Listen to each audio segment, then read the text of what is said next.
All right, welcome to an all new episode of Men and Women Talk to Mars Venus Show. I am one of your hosts, Kente, all the way live from Los Angeles, California, and I'm joined here with my wonderful, beautiful, talented co-host Shannon, all the way back from man. You went on a little world tour, right? Yeah, hi, all the way from Key West, Florida. That's right. That's right. That's right. So, did you have fun on your trip?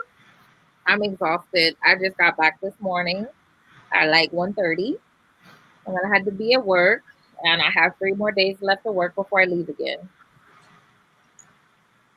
All right. Well, I'm glad that you are here, and I'm happy to be chopping it up with you fine people.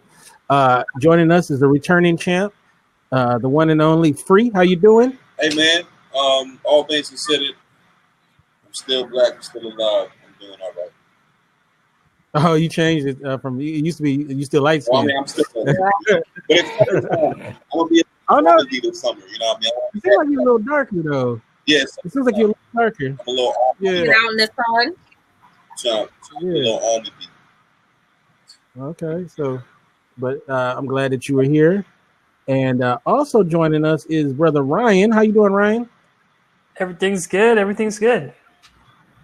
Now, if you want to go on a excursion through the world of veganism, this is your guide right here, Ryan. Because Ryan, he be like, if you follow him on his social media, he'll have like pizza with, I don't know what it is. I'm sorry, I don't know what the toppings are. It's like seaweed and horse puppy or something. I don't know, man. No, Like- no. We don't put no seaweed on the pizza. He be cracking me up though. He'll be having something that look like something from Fern Gully or something. And he'll be like, "Oh, this is good." He's like munching on it. It's like, what the hell? It's like this is a rainforest tree. but I respect the hell out of you, man, because you are doing it, and I'm so glad that you're here. And this is I gonna appreciate be fun. All right, so this one once again we're doing another free for all show. I've been really late today. I got caught up doing some stuff, so I was stuck in that LA traffic. But I'm here, and I'm so glad that you guys are here with us. So today I wanted to talk about a lot of stuff. And one thing that I wanted to talk about, kind of start off the show, is I wanted to talk about pet peeves. Because I know I have a ton of them. I'm sure you guys have a ton of them. I can run down a list of things that I want to talk about, but I want to make sure the audience get a chance to throw some of theirs in. And primarily we talk about. Oh, there she is, Crystal. So Crystal's ready now. Hold on a second. Let's get. All right, thank you, Ryan. Bye, Ryan. Bye. Okay, wait, she left. But anyway, so okay, there you go, Crystal. Go ahead and claim your spot, and properly introduce Crystal. Thank you very much, Ryan, for pinpointing. All right, so while we're doing that, just grab the spot. So like I said, there's so many things that I can talk about on this show, and okay, did we lose her? Okay, is it me or is Get Vocal been real glitchy? It's been for about a week or so.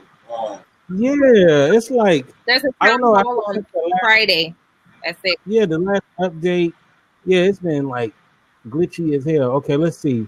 All right, Crystal, hit that grab that spot underneath Shannon.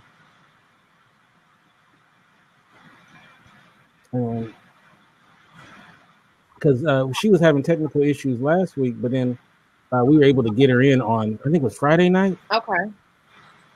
So we got her in, and she worked good. She was in there good. Okay, so can she even hear me? Oh, there she go. So let's before we get into the show, let's properly introduce. There you go. Hey, Crystal, how you doing? Never mind. I know, right? Oh, Jesus. She kind of looked like she was in witness protection. Like, Yeah, like if her voice is all distorted, I'm gonna be thinking she's truly in it. Okay. So while we're gonna talk about pet peeves to start it off. While we're waiting for Crystal to come in, tell us about your wait. Let's see. We got it. It's fine. Here, Crystal, I there have you go. just that one. Hey, Hey, yes. Do you have a light? You can't see your face. move to another room, so I'm a X out and I'm gonna come back in. Okay. All All right. right. Yeah, you got that witness protection going. Okay, so while we're waiting for Crystal to come back, because we'll properly introduce her into the show, tell us about your program, Shannon. Set apart woman. Okay. Yesterday I had a show at 7 o'clock Eastern Standard Time. It was a Set Apart Woman. It's a podcast by a woman for women and the men who love them. Um, we had a really good conversation yesterday. I talked to two of my seminary friends from Dallas Theological Seminary. Both still live in Dallas or the greater DFW area. And going to bring them back on later in the year to talk about the abortion laws, the abortion ban. It's going to be a really good conversation. Next month is going to be really, really hot. I had a lot of men on the show next month talking about fatherhood, and there will be some fathers who have lost children on Father's Day, which is going to be a really good segment. So bring your tissues. Um, yeah, it's going to be good. I'm excited. This is going to be a very interesting ride, this show. I'm looking forward to it. I mean, so far every show that I've seen has been awesome. But it's not surprising. I mean, come on, it's you, Shannon. So you do a very great job, and I'm very proud of you. So looking forward to it, and I can't wait for Free's show. It was R&B, right? What's it? Huh? It's two. Are you gonna be on that too? Yes, Oh, okay. Are you gonna be on R&B show? it's going to be our Quiet Storm. What you know about R&B? Huh? What you know about R&B? I thought you only knew about like gospel. I thought you only knew about gospel music and Kirk Franklin, Mary. Okay, yeah, don't do that on the show. Hey, you asked me what I know about R&B. I mean, I could go down the list. I didn't say I was an amazing singer, but I know all the songs. Okay, all right. That's a rendition of R&B. All right. Well, I am in my bedroom, so there's a meeting in my bedroom. It's definitely going to be about the R&B, and it's going to be focused on the lyricism of R&B. You know, the difference between kind of then and now, the lyrical content. Other show that I'm very excited about is going to be my gun show that you see me out here right now. Take care of my babies, but just weapons awareness, concealed carry, how to protect yourself, laws in various states and things of that nature. So I'm still waiting for my room to be finished so that I can jump into that and keep the party going. All right, that's what's up, man. So I'm all for it. I love all of that. So I can't wait for it. So Crystal, are you with us now? Okay, because I don't want to have to repeat myself dreadedly again. Okay, so all right, here she is. All right, as she's coming in into the show. Oh wait, here we go. There we go. Wait for it. There we go. We can see her face. How you doing, Crystal? Hey. Yes. So trying to make sure it's light enough.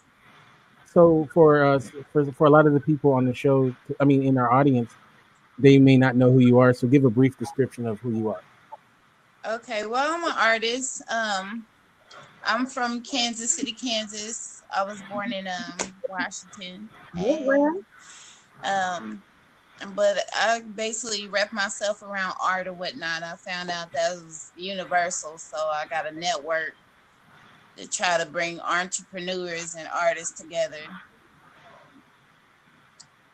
be an example in our community and stuff like that. It's kind of like I'm still trying to bring everything together. So I got a little radio music together. Other than that, I'm working hard. All right. So I'm so glad that we finally got you on the show, and I'm looking forward to hearing your thoughts on the topic. So tonight's episode is like a free for all show. We're going to talk about a lot of random topics. The first thing we're talking about is pet peeves, and like I said, as I started to say earlier, there's so many things that I could cover, but one of my biggest pet peeves. I don't know if there's like a term for it. Maybe you guys can help me. But have you ever had somebody tell you something that you didn't think was true, right? So you call them on it, right? And they literally act like you're besmirching their integrity, and how dare you think that I could ever do this? And they get on like a soap opera, and they just sit there and they go, "Oh, I'm offended, and how dare you?" and blah blah blah blah blah blah blah. And then it comes out, surprise, surprise, the motherfucker was lying. So to me, lying is bad all around, right? Especially people lie when they don't have to lie. But when you lie like that, that's extra for me. When you sit there and try to make me look crazy. So that's one of my biggest pet peeves. I don't know if there's a term for that. Maybe we can come up with something. But that's something that's been on my heart for today. So what do you think about when someone gets on their soapbox and they profess that, how dare you say that I could ever do anything like that? Shannon. It made me look at them different, because I'm like, man, you try to make me feel like I was crazy and I was right the whole time. And now I'm looking at you sideways. It's like you did all these antics only for what I thought to be true to be confirmed. And so I'm like, what is the purpose? Like, why expend all that energy pathologically? I mean, I recently encountered a very habitual, pathological,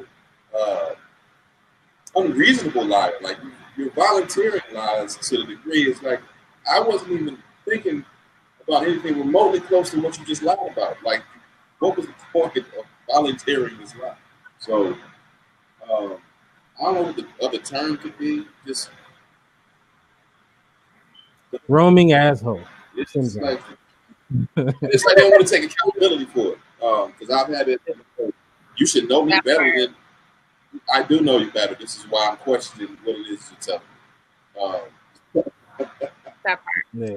It makes it hard because we're trying to give people benefit of the doubt, especially when we know the person, but it's almost like nowadays it's kind of like learning really how to truly cut people off. That's the only way they're going to learn, Yeah. Because I got cut off recently. He's going to lie so badly, so ridiculously. He lied to several women to say that his mother died and she didn't die. He created a fake obituary. That's too much. Why though? For no reason. There was no purpose behind you took a picture off your Facebook profile, put it into this fake obituary. It's like, yeah, my mother passed. Here's the obituary from when she passed. All the while, your mother's alive and well over there, living her best life, in Decatur. I couldn't even put no energy like that out there because I would hate for that to happen. Not at all. I ain't gonna be able to do it. Like, no, I'm good. No, there's no reason to say that. To even say that. I mean, if you come up, if you want to lie, say your dog died. But I mean, if you gotta do it, not your mother. No. That's crazy. Or your father, or anybody. Yeah. So was he trying to get sympathy, Coochie? Or was that? No, he lied. He lies about everything. Like, he recently got out of jail. He was lying that he had landed it. Now, he is an attention whore. He seeks attention beyond anything I've ever experienced a man do. And he was lying about the job he got. Oh yeah, I'm about to go get this car. Oh, this money that baby mama had stole from me, is coming back, and now these 5 figures and whatever. It's like, but you lying. And food, like, why? Nobody's asking you for your money. Nobody can talk about what you have in your account. Not for real. Like, we ain't fucking. Why are you lying about this? Like, why volunteer lies? I don't understand. If Right. it's cornered and you're trying to back your way out, okay, I understand the reason why you're lying about this. But you're volunteering unnecessary lies. Like, so. Yeah, that's stupid. That's stupid, man. There's people though, man. They lie.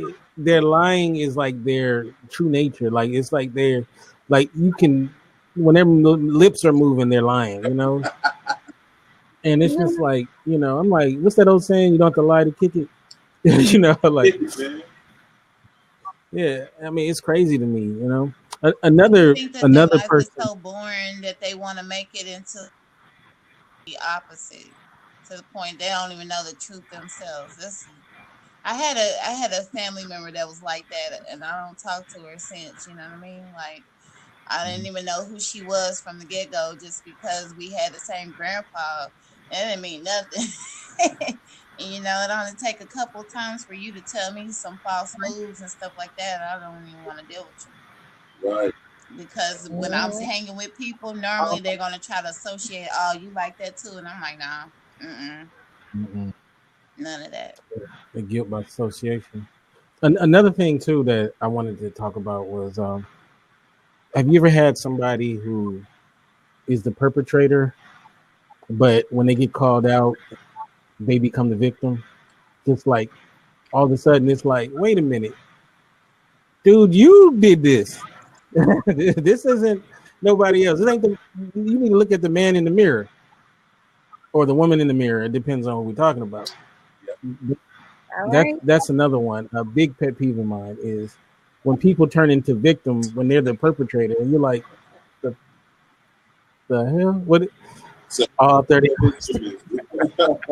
Hilarious. Has anybody ever had that done to them in a relationship where they got caught dirty and then somehow they're crying? You know, like, yeah. You know, it may not even be cheating. It could be, you know, just, you know. I had that happen in a work relationship. The person actually said to me, I'm gonna need you to co-sign, have my back on this. I was like, I am your boss's boss, first off. Why do you think I'm about to co-sign for some mess? So we both can get put out? I'm not gonna do it. I said, so don't be surprised when I write you up and you get this paperwork in your life, because we're not gonna be stupid together. You be stupid by yourself. At least in that situation, the person had the presence of mind to enlist you into it. A lot of times they'll tell their woman, I'm hanging out with Free tonight, and then they don't tell Free, you know. So and then they get mad at him. He don't know to tell the lie. He don't even know what to lie to say. You know, that one. He was playing with his girlfriend. A whole new body. Yeah, that's the craziest shit to me, is when people try to enlist you in their BS. So that goes with another thing of, and I remember I wanted to do a show on this. I call it co-signing fuckery. Yeah. And that's when people support either like their friends or their family members bullshit just because, you know, like, you know, you often hear this a lot is, my cousin did this or whatever. I got a potty mouth tonight. Yes, I do. You know, I'll be honest with you. I'm supportive and I'm loyal, right? I'm very loyal to my friends and family, but not when they're on a super wrong track. I don't support that, you know.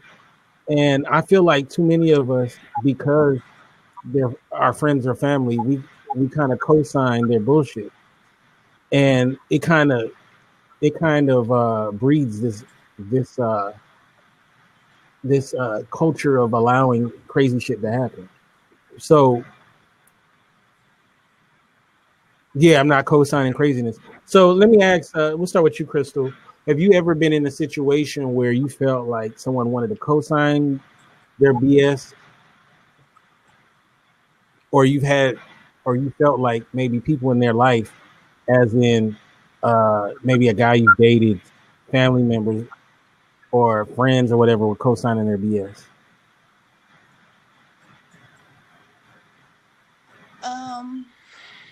I don't know.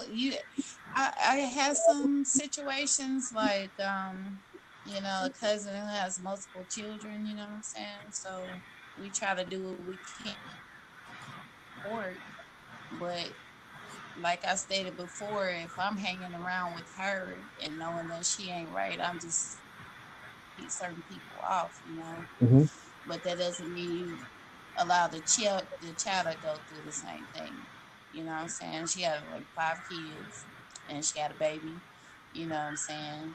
And she's till this day trying to reach out to me, but I don't wanna deal with it. I don't even want to explain it actually. Kind of feel like I'm on the spot with that because I kind of want to, I'd rather give people kind of 50 feet. Mm-hmm.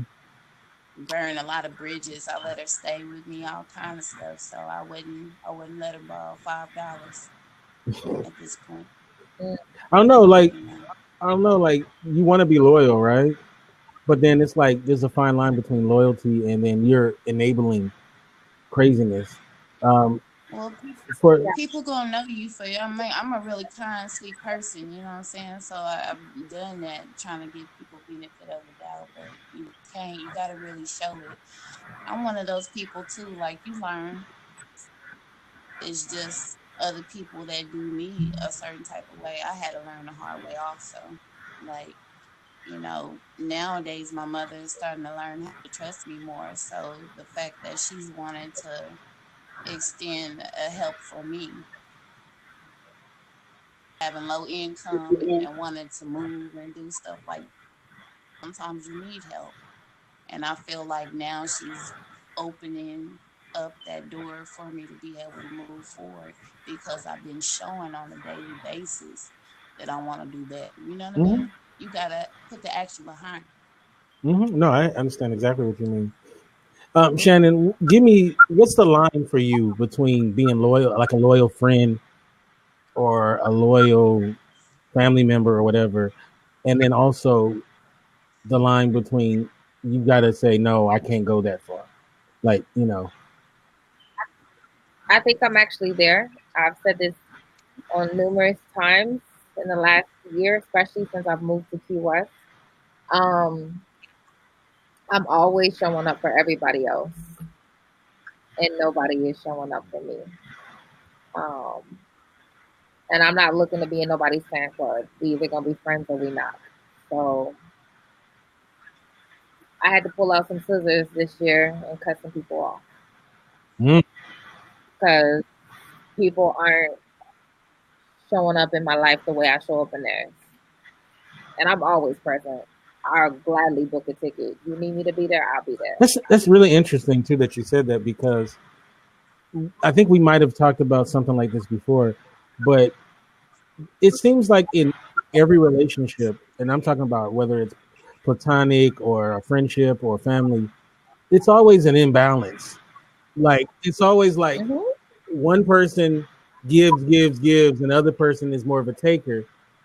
You know, it's very rarely where you get true 50-50 relationships. I'm not looking for 50-50 though. Like I want you to be 100% of yourself, but I need to feel like you are speaking to me in a way that I can feel, in the same manner that I'm speaking to you in a way that you can feel. What that breaks down to in terms of percentages is irrelevant or not relevant to me. But what needs to happen is I need to feel like I am not being depleted because I'm always giving. That doesn't have to turn out to be 50-50. I don't want nobody to bring 50% of themselves. Now, if I get 50% opposed to 0, of course I'll take the 50. But if I'm giving you all of me, like John Legend said, No, when I say 50-50, I mean like if you say there's a pie and it's 100%, and you know what I'm saying? So it's more like that. Like, sometimes it can be 80-20. It can be, it's not where we both have 100. There's 100 on the pie. So can't tell you if the peach cobbler was on the table, you want the whole peach cobbler or you only want 50%? Because I'll tell you right now, I'm not I'm greedy. not I'll take 50. Oh, I'm not greedy. Like, if I hear it make it, you're not like getting how nothing. has anybody ever felt like they were the giver, and that doesn't have to be in a relationship like a boyfriend girlfriend thing, where you felt like you had to stop and you're like, wait a minute, if I don't call, there's no conversation. If I'm yeah. So like, so like, okay, so do you feel like that when you realize that, what's the best course of action? Should you just be like, look, I'm not happy with our situation, blah blah blah. What do you think? It depends. Sometimes you said it way too many times and it's like, why you got to keep saying it? So sometimes I just walk away. Like, I'm done. Like, wipe my hands clean and move on. Because at the end of the day, if I keep saying it and you aren't making the necessary steps to rectify it or change your behavior or your habits, you don't value anything I'm telling you in the first place. So I'm just going to step back and do me and let you do you by yourself. Do you ever have somebody who they say this term, if I had it, I'd give it to you? Like it's always that. It's never they have anything. It's always like, if I had it, right, I'd give it to you. As they're taking from you, though. Right. It's like, I like to see that day when you actually have it, because it's always crazy to me, though. But this always seems like it's always an imbalance. Let's see, Mars. We'll start with Danny. Says, I'm officially done with giving. And Mary says, I've never walked away, but I have backed up and contacted them less and less. Yeah. Especially when you're in a relationship, when it's a romantic relationship, sometimes I'll see situations where it feels like one person is the star, another person's the fan in the relationship. It's like, it's like they're almost like a groupie. You ever see somebody that from the outside and looks like he or she is their mate's groupie almost, not even their real. It's always crazy to me. I mean, Free, would you ever pull like a homeboy to the side and say, "Hey, man, you acting kind of like her groupie"?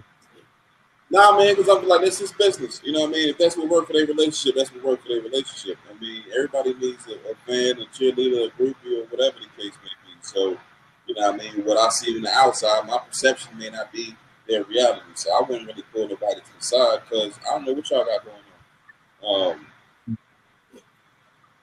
For myself, the whole giving more than receive, or it's not being equitable, like I've had to just stop doing what I was doing because I felt like it was being taken for granted and not being appreciated. So let me do less of it. And if you notice a change, then here's the reason why. And if you don't notice a change, then obviously it wasn't significant in the first place, and I can go ahead and make a different move. Does anybody on this panel have you ever been in a relationship, whether it's a friendship or a romantic relationship, and you've intentionally pulled back just to see what happens? Yeah. When you do. Mm-hmm. And it's not even so much, honestly, it's not trying to give a deficit to the other person. It was me redirecting the energy. I was giving so much energy into this other person, and I was becoming deficient. It was like, if you're taking care of you and I'm taking care of you, well, who's taking care of me? And if you're not taking care of me, then now I now need to stop taking care of you and take care of myself, because you're taking care of you, so you're good.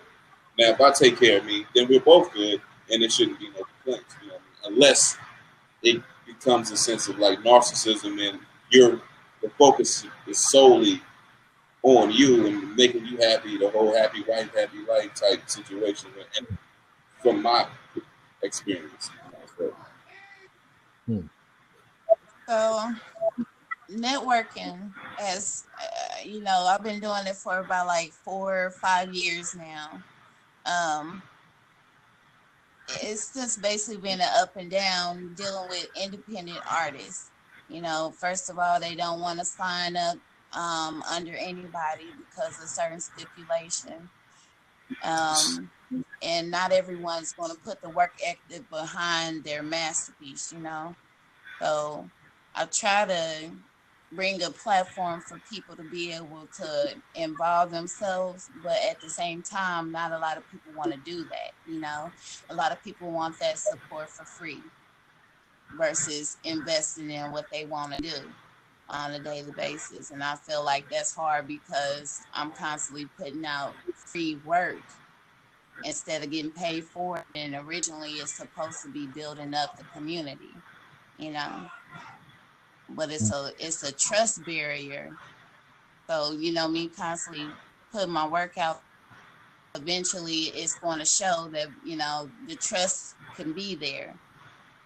But I understand where that depletion comes from at the same time, because if I keep giving out for free, and say, for instance, I'm sharing a lot of music basically on the radio, I will share artists might not hear their music, then they turn around and be like, where's my music? It'd be like, I need that support to continue. I can't just keep playing your music for free and play all of your music like that and give you all the attention, but you're not doing anything for the network for it to keep growing. You know what I mean? Yeah. And everybody has to be able to build. Yeah, that's when sometimes I feel like they'll try to treat you like an employee, like yeah, here's my tracks, put it up, I'm like, wait a minute. Like, calm down here. We need to talk about this. Like, a lot of times in business and stuff, unless I find that when you start a business with somebody, you tend, if your gifts kind of come together, right, and intermingle, you get to have, a lot of times you end up having better results as far as what people are supposed to put into it. And not always, but a lot. So if you have some sort of skill set that matches, if you have some sort of skill set that matches your partner, a lot of times you'll have a better relationship. But it all depends on the person that you're involved with. So right. In your case, you are a promoter. So what you want the artist to do is to give a part of themselves as well to make this grow. Because if we all come together and do it, then it gets bigger. That's why I don't trip on it too much, but I can understand as far as you bringing up the topic of the past and the issues that's happened, where you want to kind of have a balance of how much you give and stuff like that. And at the same time, it takes money to be able to keep things before, You want to pull your camera down just a little bit. Sorry about that. There you go. So, yes. Shannon, are you okay over there? Okay. All right. We're worried about you. All right. So, this, like I said, there's so much stuff that we can mine for when it comes to these topics. But one thing that I definitely want to talk about is it a lost cause? If you feel like, that you're the giver, is there anything that you can do to reel the person back in? Like, is there any, or should you just kick them to the curb? No, I feel like if you address the situation, and there is no action after your thoughts or feelings are addressed, and then you should move differently. But if you don't ever say anything, I guess because in my case, like I said, I redirected my energy back towards myself. And after a period of time, it's like, well, wait a minute, you don't do this anymore, you don't do that. Oh, I didn't think you would notice that I wasn't doing it. 2, I had to redirect my energy because and then say those things like I said almost verbatim, like, yeah, I was taking care of you were taking care of me, but nobody was taking care of me. So I had to take care of myself. This is why I'm not doing or putting that same level of effort or energy into you, because I'm losing all the way around. So I don't want to continue to lose, and I don't want to do this to my detriment. You know what I mean? Like, even biblically, it tells you not to do that, not to give into your detriment. So I'm like, this is where we are. Now, if you want these things to resume, then you will have to actually do something differently as well. And we can meet back in the middle. But if you want all of this energy directed towards you with no reciprocity, unfortunately, I'm not going to be able to, do that for you. So I don't think it's a thing where you should just immediately bounce without having said anything. But if you say something and nothing changes, yeah, get up out of it. I'll be honest with you. I've been I call it a parachuter, where basically where I don't like a situation, I just parachute on out of it. And you know what? And it served me well in a lot of times, but it probably didn't serve me well. And I learned from it as well. So, like, to have that dialogue is very important, because if you never do it, you don't give a chance for potential things to change. So, I've tried to be a lot better when it comes to that kind of thing, but then again, there's certain things that are just like, if I see it, I'm out of there, no matter what. There ain't no dialogue I need to have, so it just depends. But, Shannon, what are some signs that a person is more like, what are some signs that you should notice that the person is more of you're more of a giver than you probably should? You're giving way more than your fair share in any kind of relationship. I mean, they always expect and never bring nothing to the table. Lack of appreciation or gratitude. Entitlement gets me every time. Like, if I'm entitled to it. That's my pet peeve, entitlement. Yeah. I hate entitlement too, and it's always the worst people that feel entitled. It's like, really, like, how are you entitled? What makes you someone that deserves some sort of entitlement? But anyway, I can't stand that either. That's interesting. I know, because sometimes I've been in those situations and I didn't realize it until I had to just stop and think. I'm like, you know what? I'm on the ass. I'm getting the ass end of the stick. Like, we got to change this narrative. So, and people will let you keep doing something. They'll let you do it if you, because I'm one of those people, and this gets me in trouble sometimes. Is like, you ever be in a room where they need someone to take the lead, right? Like, who wants to lead? And you'll sit back giving people an opportunity, and then you're like, well, it needs to be done. Okay, I'll do it, right? And then, and then you get accused of, oh man, he always want to be in charge. They always say little things like that and stuff like that. And I'm one of those people that try to roll up my sleeves and just get stuff done. And what happen is people will sit back and criticize you, and they didn't even try to do anything. You know what I mean? So I don't know. Like, I think that's kind of hurt me in the past, of always having that. Okay, I can get it done. Does the ass end have boo boo on it? I don't know what that means. It's almost like having guidelines and that self-love, in the process of trying to, first of all, expect anybody to be on the same level as you. And nobody's going to know, because everybody's on a different level. And, and learning how to communicate. Everybody communicate differently, too. That's a barrier by itself.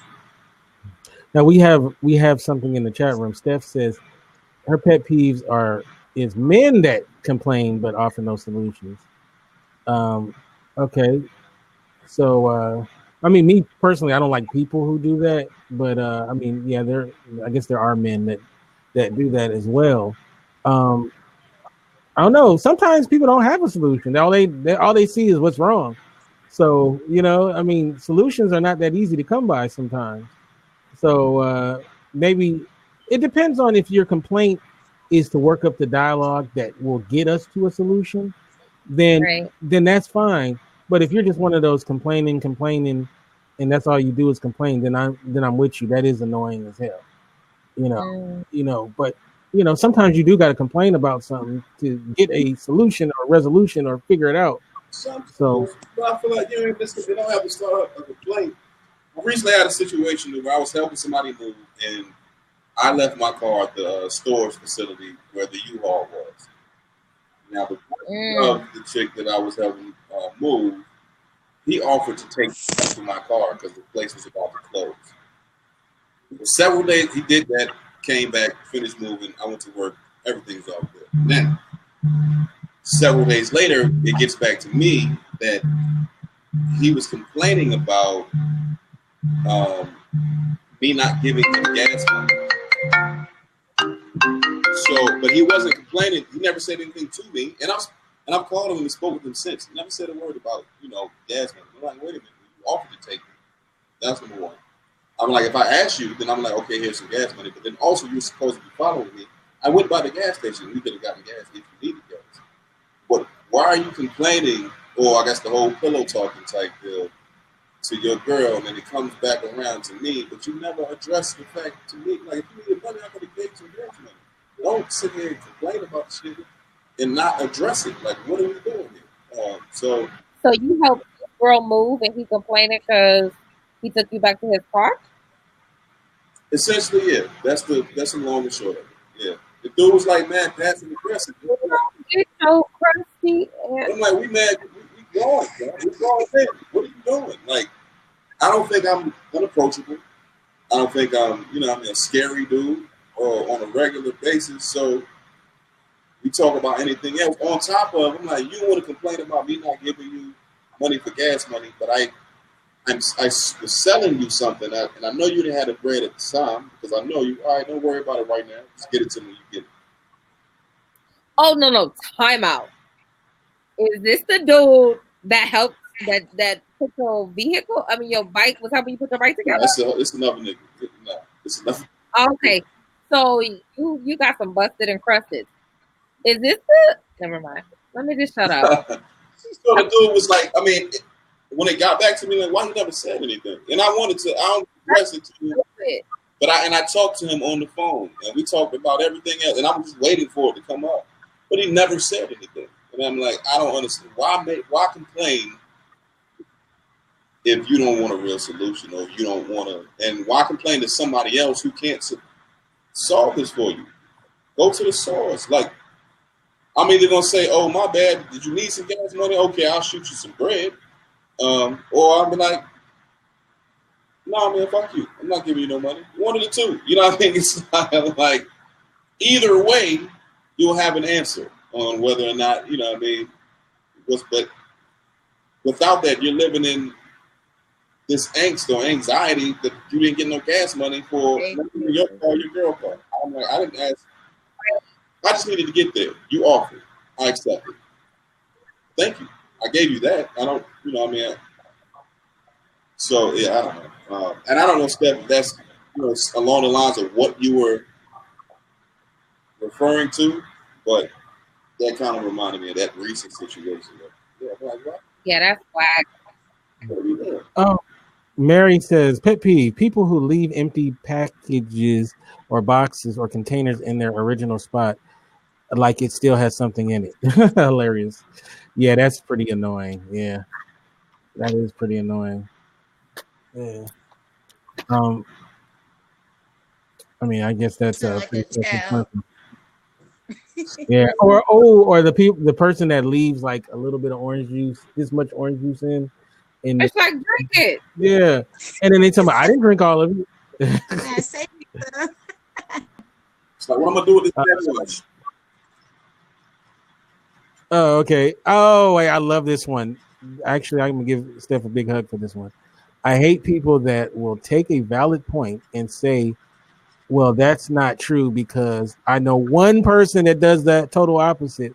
kind of like saying I'm not racist because I have a one black friend. I am totally.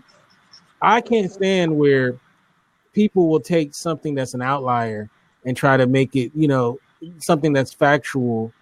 Well, if you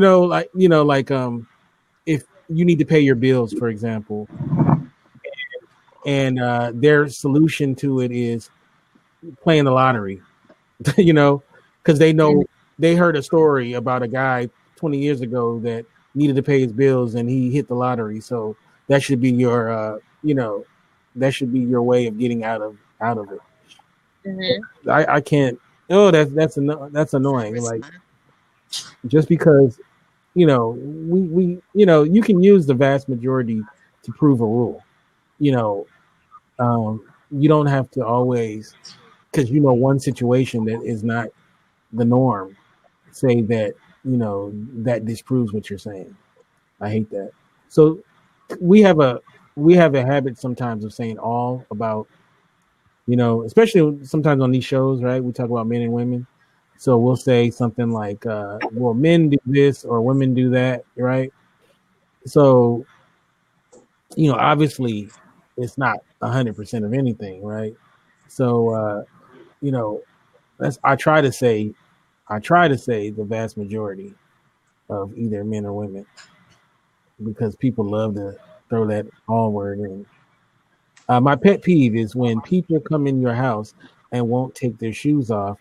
Don't go to someone's house if you feel your feet are thumping. I have a lot of these, so I'm falling back. No, keep them coming. I got a pet. My other pet peeve is men that say female instead of women or women.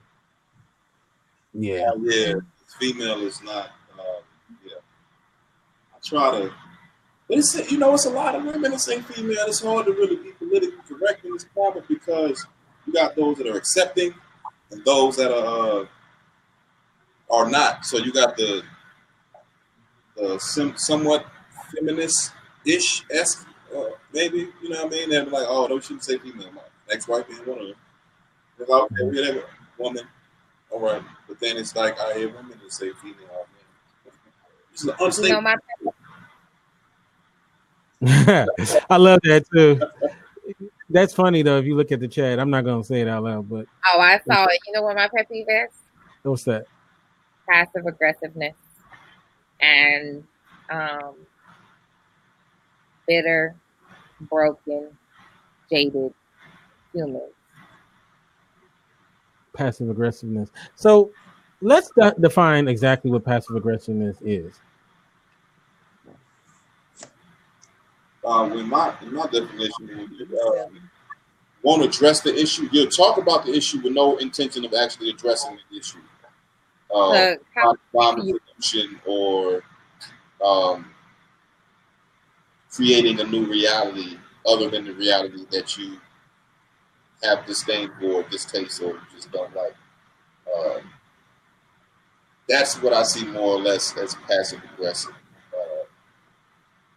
That part. On the subject than actually facing the head on or confronting. And it's a lot of passive aggressiveness. I noticed, especially on Facebook, it's a lot of passive aggressive conversations. I mean, people, of course, can say and do and be anything they want on social media, but it's like a lot of verbal fighters on social media and ain't gonna bust a grape at a free fight in real life. And I'm like, why? Like, what point are you proving? That you can type real angry? Real angry and real ignorant. Real ignorant. Yeah, people do some really weird shit. Like, people be online threatening people's lives and stuff, and like, I'm gonna kill you and all of that. I'm like, that's the dumbest thing in the world. Because what if they come up dead and you have nothing to do with it? They're gonna be looking at your ass. And it's just corny. It's corny. Yeah, it's corny as hell. Rappers always beefing on the internet, flashing guns in the camera. Like, yeah, I don't like that. Yeah, That is annoying. It's like, dude, sit down. You know, or they got like 30 dudes with them at all times, and they want they want to jump two guys and act like they bad because 30 beat up two guys. That kind of stuff. My pet peeve right now, no matter where I sit, is always dark. Oh. You in what, Kansas? So you definitely in witness protection, I'm sure. Stop it. I'm trying. I think this is horrible. Anyway. No, it's all good. We just got to get you some lights. My pet peeve is people with no home training. No home training. Like, who raised you? Like, the man that came to fix my bike and helping himself to the beverages within my refrigerator. You didn't ask me to go in my refrigerator. Why would you do that? Like, I was very easily annoyed. Who asked you to go in there and get? Now, I'm not going to leave you parched and thirsty, but ask. That's the courteous thing to do. Not just assume that, oh, you got stuff in your refrigerator. Now, I understand maybe coming from an impoverished background, but I did as well. I still ask permission before I just assume things. And this ain't one of them situations where it's better to ask forgiveness than for permission, because this shit don't. Right. Now, in his case, I'm like, would you rather me slap you and then ask you for forgiveness, or would you ask hey, do you mind if I slap the shit out of you? Going back to the passive aggressive thing, is you ever have somebody that gives backhanded compliments? So like, you've clearly gained weight, but they'll be like, "Oh, you look like you lost weight," or you got like 4 kids, and they ask about the one kid that's in jail, but not really like they care, but they just kind of, they'll do that kind of stuff. Or I can't stand that. Like, you pretty for a dark skinned girl? Like, oh yeah, be all up in your face. My favorite one is they're describing a situation like, "Oh yeah, that guy, yeah, he was dark like you." Like that bullshit. Like, oh man, that is so annoying. Men that give overly general compliments. What's an overly general compliment? I guess that's kind of like what you said, right? Say that, oh, that dress looks good on you, even though you're fat. Oh, is that the backdoor compliment? Yes, that's horrible. Okay, so what's the overly general compliment? Yeah, give us a little. When they say, "I bet a lot of men like you," instead of saying, "Hey, I like you." I get. Oh my gosh. Well, wait a minute. Get out my life, Stephanie. In some of these niggas' defense, so I mean I could say that, but it's like, I know it's equivalent to women saying, "Oh, you got hoes."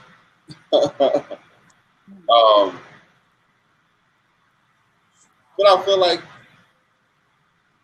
it may not be saying that I like you. It may be saying that, in other words, there's an energy about you that you're captivating.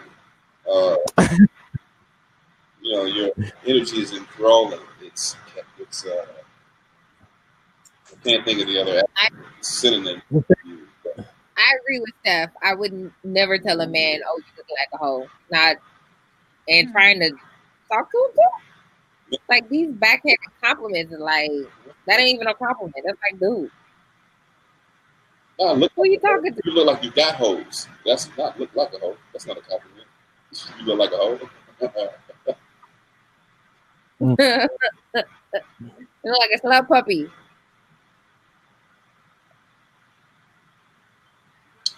Oh, so you talking about on a date? No, that's not something I would say on a date, or that's not date appropriate. If it's passing kind of a general conversation, I'm like, oh yeah, I see those niggas after you, because I'm right here with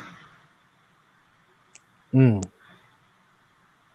That's interesting. How long are y'all going to stay on the show? I have to let my phone charge a little bit.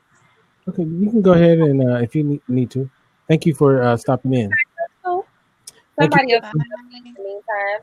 Yeah. All right. Thank you Lisa, so much. I try to get back on. I only got 7% right now. All right, everybody. That's Crystal. And put in the chat room, your information so they can check it out. She does really great stuff, you guys. Okay, y'all. I'll check y'all later. All right. Okay. So let's see if somebody wants to hop in, take her spot. Do you know Winfred? Have we ever met Winfred? If you can, Winfred, hop in. This might be her first time. I wonder if she was on. No. She said, "No, I'm not hopping in." Are Hilarious. you on Melvin's show? Don't be shy, Wendy. Oh no, don't be shy. We don't bite. Well, okay, Shannon. I know her. She's dope. She's real dope. Oh, okay. Because I'm already friends with her, so I must have met her before. Right, Steph. Some of us bite. Just depend on your pain threshold. Mm-hmm. Yeah, Unity Radio. Yeah, there you go. We talked all night since they don't be brand new. Oh, after the show, me, you, and Shannon. Yeah, okay. Yeah, we had a good conversation. Yeah, okay. I was about to say after the show. Okay, I was like, we talked all night. I remember this. All right. So who's taking this spot so we can finish this conversation? Let's talk about how Anthony got a scenario, and we're gonna talk about it. Okay. Oh, so you forgot? I did forget. Hold on. I'm gonna grab it real quick. Mm-hmm. All right. So somebody hop in the window. Danny, Mary, Dante, Stephanie. Man, shout outs again to Danny Redwine for these lentil chips that I am smashing.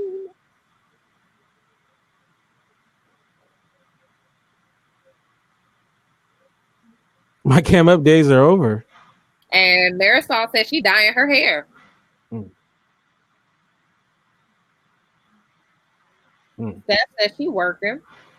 Look, I'm working out these lentil chips. All right, so this scenario up.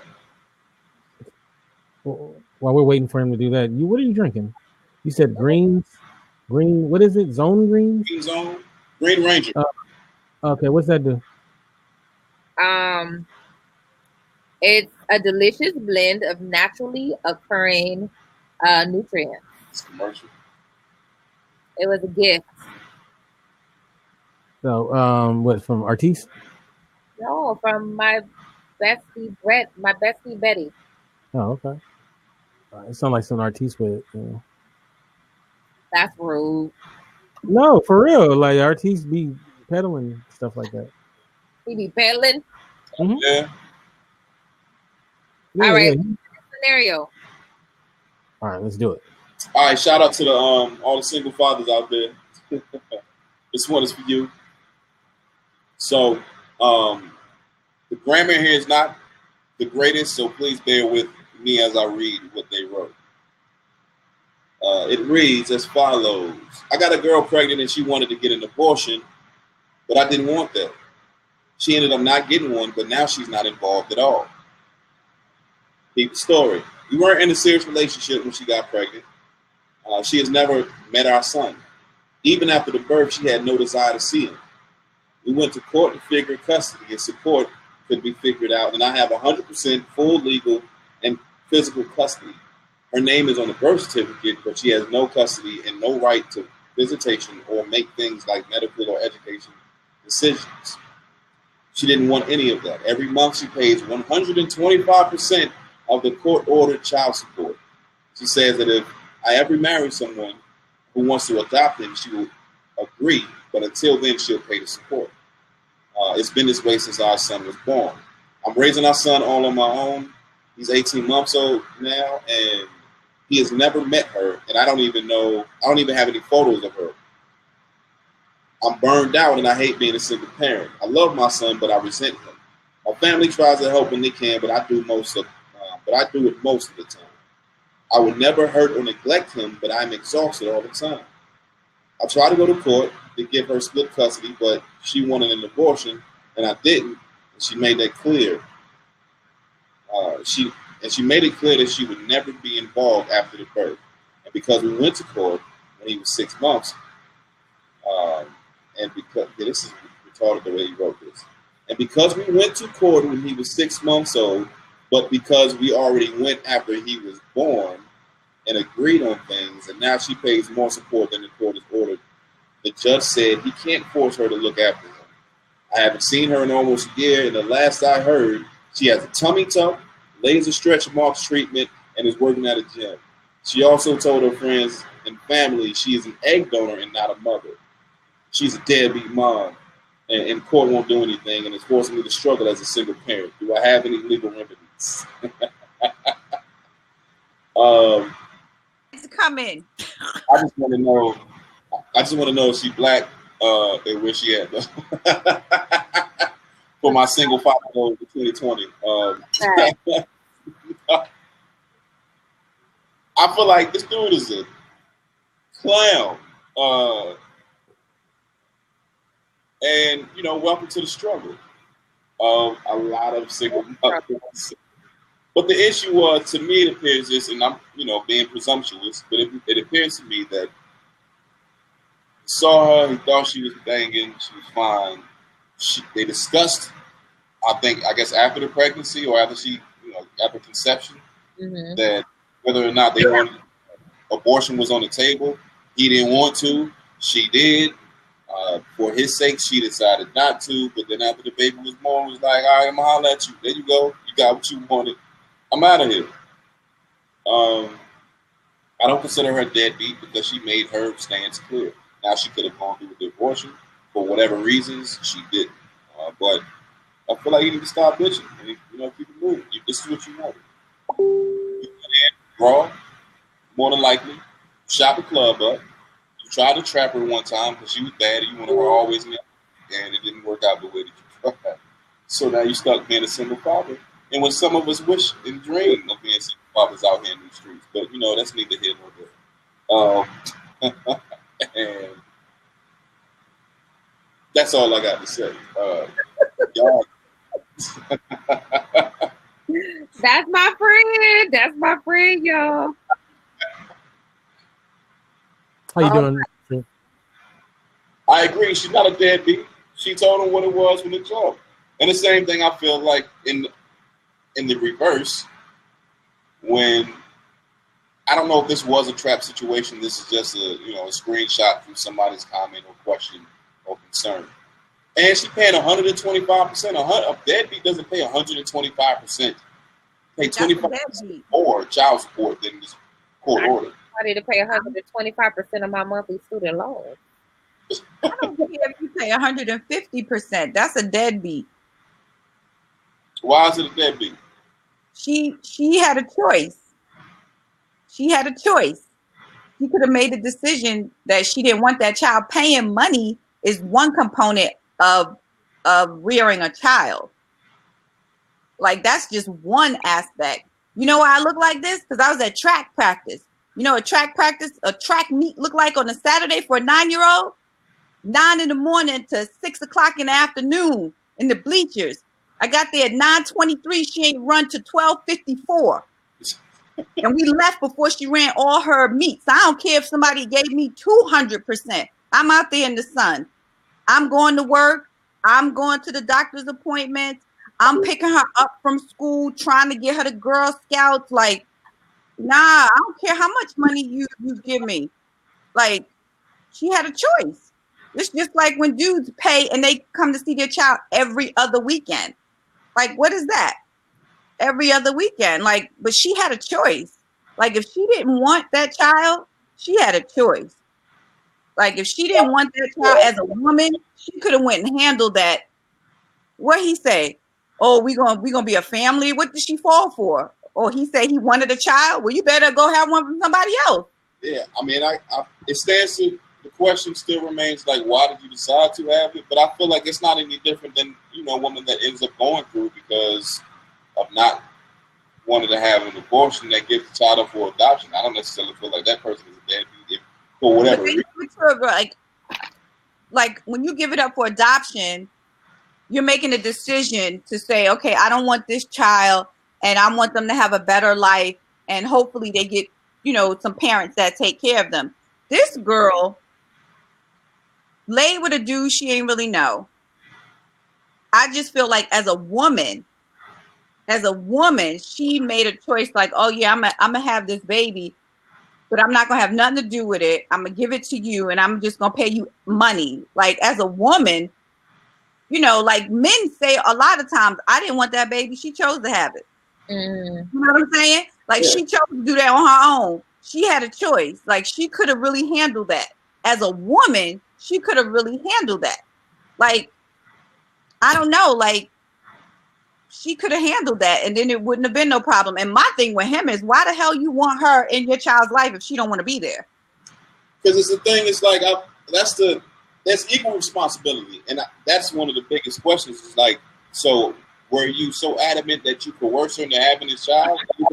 Despite the fact that she said, I do not want a child. I do not want to be in, the child's life. I don't want to have, this type of thing. And no, Danny, it wasn't that she didn't know him. They just weren't in a serious relationship the way it started. We weren't in a serious relationship when she got pregnant. So I guess they had some sort of familiarity. But you can say that again, Steph. Co-parenting she said the situation is usually never equal.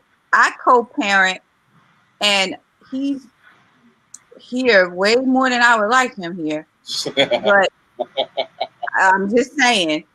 But my daughter told me tonight he was sitting right beside her at track practice.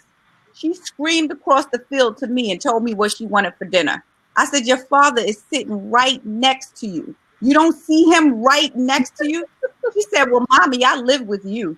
I was like, for real? Like, he right there, though. But mommy, you know how they say mothers and their daughters, but he's sitting right next to you. And she just said, well, I live with you. You say that again. It is never equal, but her dad is here a lot more than I would like him to be.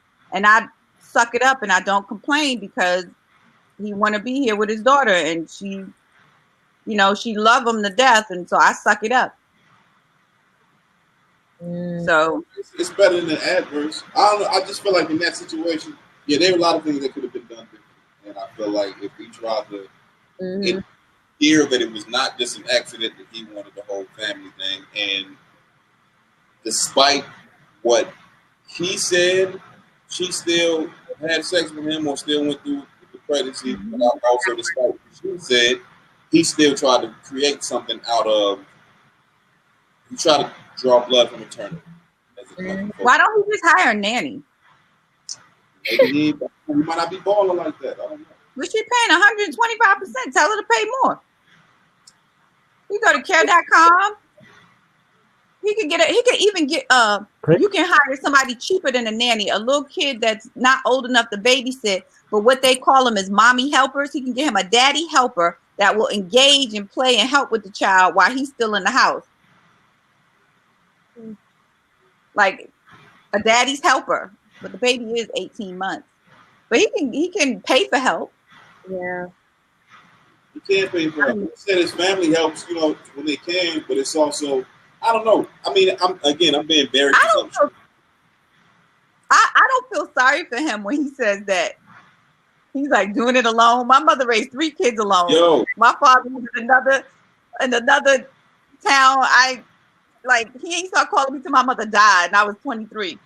So when he's just like, I resent the child, I'm tired of doing it alone. And I didn't grow up with any friends that had fathers in the house. Everybody was raised by a single mother. Right. I talked about that, y'all. Remember before when I was like, as an adult, I didn't know a man's place in the home because I ain't never had one. So, right. My mom's raised 7 of us by herself. Shout out to your mama. So, yes. So I've given him more, scrutiny. And also, I've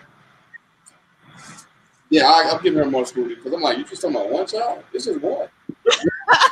I mean, but somebody's pain always feels, I mean, I get thresholds are different. It's difficult for me to not put those put people against that barometer or use that as a barometer to a degree. Like I don't necessarily look for it to be carbon copy, but I look for a level of strength and perseverance and fight because I've seen it for the majority of my life. And if you folding already just over this 18, and I'm not saying it doesn't get strenuous and doesn't get hard and difficult and tiresome and you're worn out and things like that, but I've seen tired and worn out and still the drive to continue. And Right. because I've had that example, albeit, unbalanced and not the correct way of the universe, the way it was made to be. But I don't know how to do this. Although it's not. Yeah, somebody said that plays a huge part, and they do. I had my daughter at 35, and I be tired. I feel like sometimes she might be a little brat or something, but I just be exhausted. Shit, I just be tired. Like I don't have the energy. I just be tired. And dude, I don't know. Yeah, I would like to know how old he is because that does play a factor with your patience, your tolerance, how you overthink things. All of that plays into it. And I want to know if he got siblings because I got 13 younger siblings. So as to where when the times I was living with my mother, I still had to help because I helped raise my younger siblings. I'm 9 years old, changing diapers and making formula and putting the bottle on the stove and making sure it's on my skin, it ain't too hot and all that. Like I'm doing the whole 9 at 9. Rocking sleep and bathing and all that type of stuff. So it wasn't my mother didn't have any help, but that was still more than a 9-year-old should have had to be exposed to. But that helped me develop the patience that I have with children because I've had so much interaction and experience. So I'm like, if you don't have any younger siblings, at the very least, I think that plays a major factor in it too. Dr. Bob is talking. Hello, Dr. Vibe. But I just thought that was an interesting. It was funny because my response on Facebook was like, "Yo, she black? Where she at? Like, she trying to do it again? She ain't got to pay child support." She done got a tummy tuck and got her stretch marks gone. She's living the life. It's life out there. Absolutely. Sign up for that program. Let me ask. Let me really kind of to change it. How many people would have plastic surgery if they could? Could get what? Plastic surgery if they could. Does getting your teeth fixed count? Count? Danny says me. Anything. I think getting teeth fixed is plastic surgery. I mean, it's still kind of cosmetic, but I don't think it's plastic. Like you having to get like collagen and some other type of stuff, or I had LASIK eye surgery because I didn't want to wear glasses. I don't know. It wasn't because of any vision. I had it twice. I had it twice because I didn't want to wear glasses. Shannon and I'm sorry, Shannon. Danny and Mary says yes. Mary says I would definitely do it. I got some arm fat I want to get rid of. That part. So what would you have done, Shannon? You could. Only thing I want to have done is get my breath reduced. Reduced. Are we talking about? Are we talking about like reduced to Skittles? Wait. Nothing. Shannon, you can't do that. Look, Yo, you said reduced to Skittles. I don't understand. look, nothing. I don't want to wear a bra ever again. What if your husband was like, no? I don't care. I don't have a husband. I'm talking about you got married and then you had a chance to do it. Would you do it? What if he's like, no, I didn't sign up for that? I give disclaimers before you say I do, so you have the opportunity to walk away. He said, I didn't marry Skittles. But you're gonna taste the rainbow though. Hilarious. What about you? You said you wanted to have some teeth work done? Yep, teeth work. I would do all. Yep, I would get implants. I would get regular braces. I would do all that. I'd be looking like what's his name? Denzel Washington. But his are veneers. I don't want veneers. But I would just do my whole mouth. Yep. Nothing else. I would just do my whole mouth. One of my housemates did that. He went to Costa Rica. So whole mouth. Do you guys judge people who get work done? No, do your thing. I'm talking about No, ladies. If I do. would you I do. I do. I'm gonna be honest. I do. I've been thin all my life. I've been picked on, teased, was very insecure about it when I was younger, and I judge those people who, like, people say they want to lose 5 or 10 pounds. For me to gain 5 or 10 pounds, I have to put in just as much work as someone who is overweight. But if I get sick or I'm stressed out, the weight will fall off. I literally went back down to my pre-baby weight after my daughter, and I got depressed because I breastfed, but I didn't work out. I didn't do anything because I thought the 164 was going to stay. I bought a size 6 suit. Oh my God. I would just walk around with nothing on because I thought I was so thick, and I just lost the weight. So when I thought I was thick at 165 and I'm 5'8". Now, when people go get gastric bypass and they don't work out at all, and I know a couple of them, they don't work out at all, and they just expect the weight to just stay off, and they don't eat healthy, because when you get that, you have to eat healthy or else you'll be sick again. And I see them getting sick, and I'm like, you went under the knife, and then you still not trying to do better? And as hard as I have to work to try and gain weight, this shit ain't start getting sexy till I was like 30 something. And I tried everything. I put myself in the hospital trying to take creatine, the serum, to build muscle, because muscle would make me bulk up. All kinds of shit. Eating late at night with a plate of food on the bed. When I was younger, I wear 2 pairs of pants. You know, like long sleeves in the summer. So yeah, I judge. Winfred, all you had to do was hang out with me. I'd have fattened you up. Nah, I grew up in New York, Flatbush. You maga gal, do you eat? Like, that shit was not cool. No, I'm pretty good at it. Being slim was not. I'm sorry, that thing was not popular. It definitely wasn't popular in New York around a whole bunch of West Indians. Was not fun. Now, let me ask the ladies: Would you guys judge a man who had some work done? Depends on what he had done, but no, I try not to judge folks in that department. What if he had calf implants? What? Calf implants. Nah, I don't think you Robin. You want the bottom of your leg to look better. You better like. Surprisingly, a lot of dudes are getting that. It's like a big trending thing, and there's one worse than that. I saved it. There's a lot of men that are getting butt implants. What? Why though? It's like a big thing. Men getting butt implants. That's gotta be California. That's not around the world.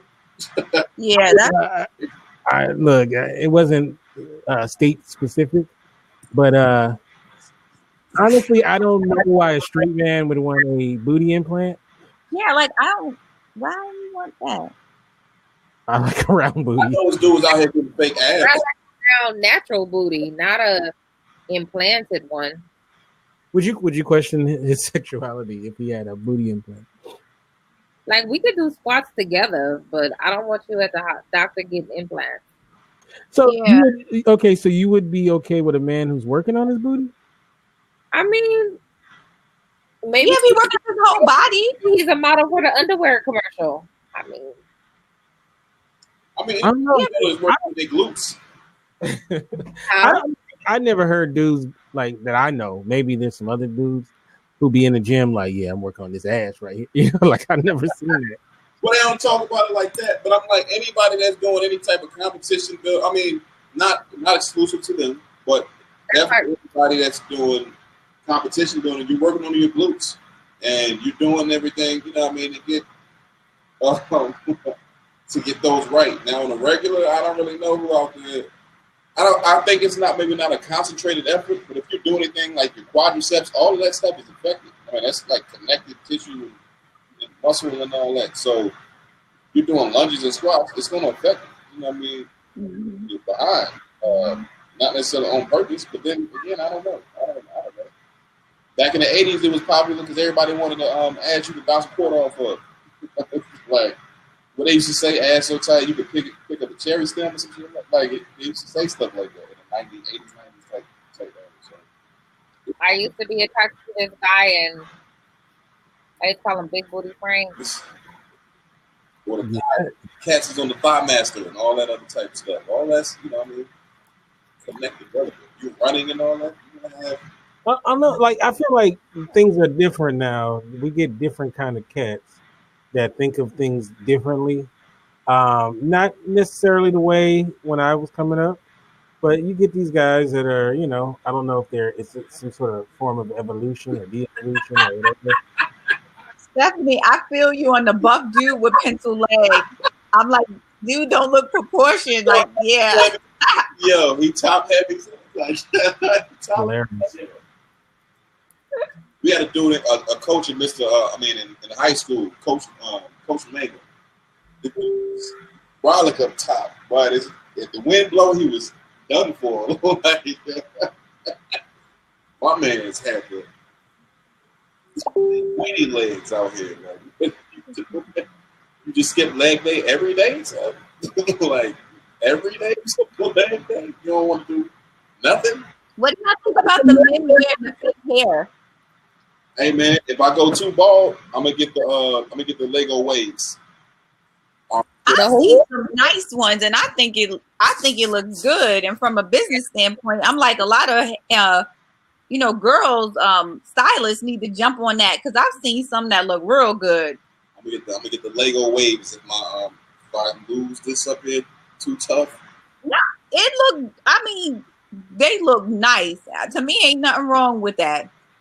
Wave. I like that better than when they get that stuff sprayed on their face and that fake color. I'm still good right now, but who knows in like 10, 15 years.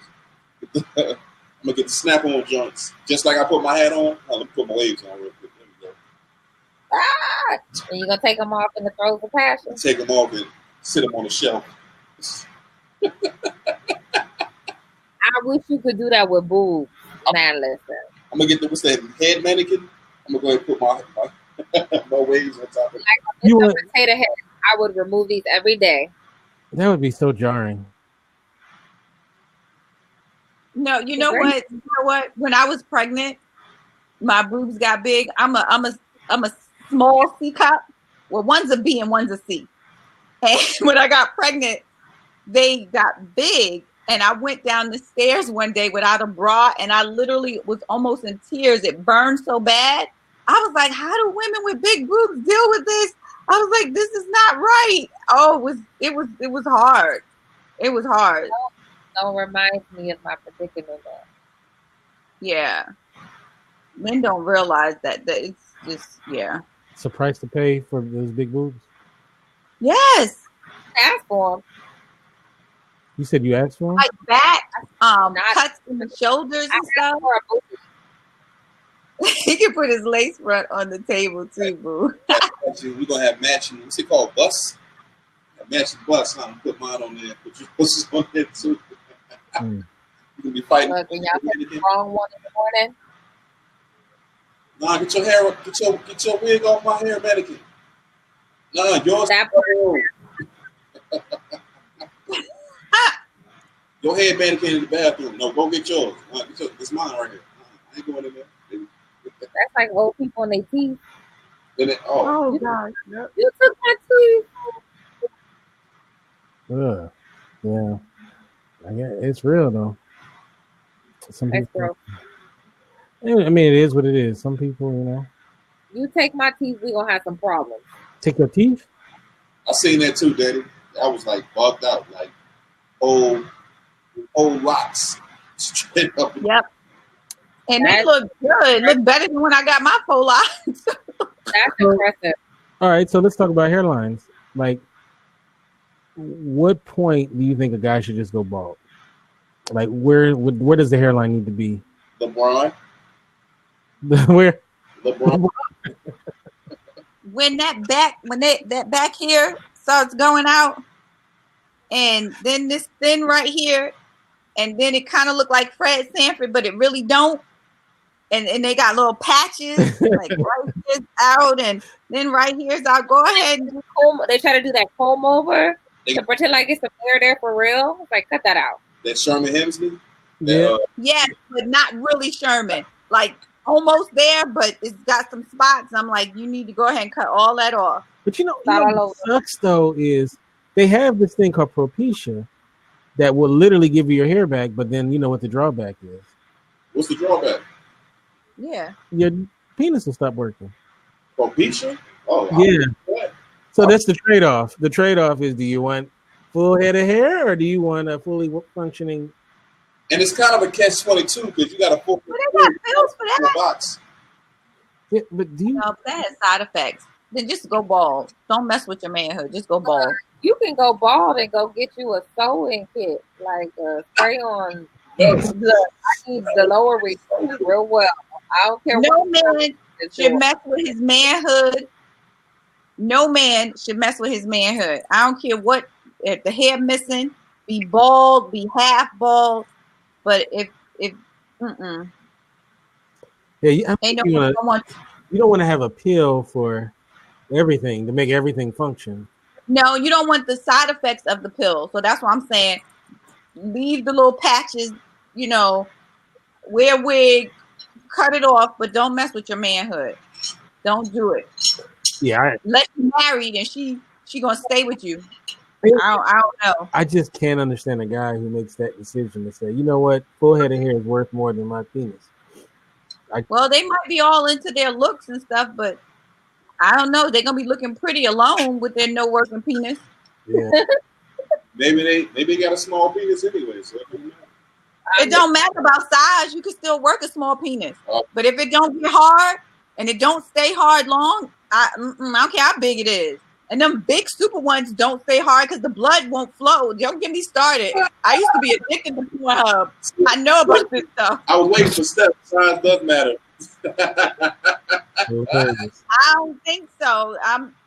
And this is before Pornhub. Me and my best friends were going to start a website. It was going to be called Porn Raiders. We would have been rich now if we would have stayed with that. And then Pornhub came and did exactly what we wanted to do. We wanted to have categories and rate the porn. It was the size of the boat according to Noah's Ark, but all right, motion in the ocean. How'd you work the Bible in this conversation? I mean, she said the motion in the ocean, that's the size of the boat. Was the size of the boat according to Noah. Like God said, build it this way. I don't know. People keep saying size matter, and some guys have big dick syndrome. They just think because it's big, it's just going to do all the work on its own. Big dick syndrome. Wow. Yep. They just think because it's big, it's going to that's going to make it work. And that's not the case. This is why I bring snacks to the show, because it always ends up talking about low meats matter.